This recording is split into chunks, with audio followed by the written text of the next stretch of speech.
চার দোকানে আয় যে এরকম ভাবে ফাইসা জামগা আমি জীবনেও ভাবছিলাম না। হ্যালো বন্ধুরা, কেমন আছেন? আশা করি সবাই ভালো আছেন। আমরা ভালো আছি, তাই এসি চা খাবো। আমরা কিন্তু কেতাছি নবজাতি স্কুলে কলেজের ফাংশন দেখবার নিগে। কালা ঠোঙাটা যে দেখতাছুন, এটা একটা পার্সেল, এটা পাড়ার লাগে গুয়াহাটি তাড়াতাড়ি ভিতরে নিশা লেগে গেল, মারে দিলাম একটা সিগনেচার। আর হ্যাঁ, এখনো কিন্তু আমরা কলগেসি পাই নাই, কলগেসি পাইতো আর 5-7 মিনিট লেগে যাবো। ফাইনালি দেখ করে আমরা ইনজামল দাদার দোকানটা পাইয়া গেছি। পার্সেলটার কথা যে কইছি, এই গাড়িতে দিয়ে দিবার নিগে চাইতাছি।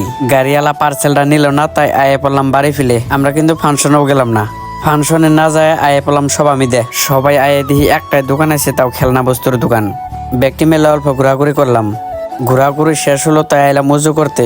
ফাইনালি উজু করা শেষ হলো, তাই এলাম ভিতর ফিলে।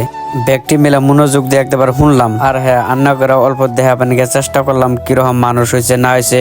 আর এটা এলো হুজুর বয়ান দিতেছে। তারপরে ব্যক্তি আসলাম চা খাবার নিগে। চা খাবার আয়ে ভেজালটা বাজে গেল।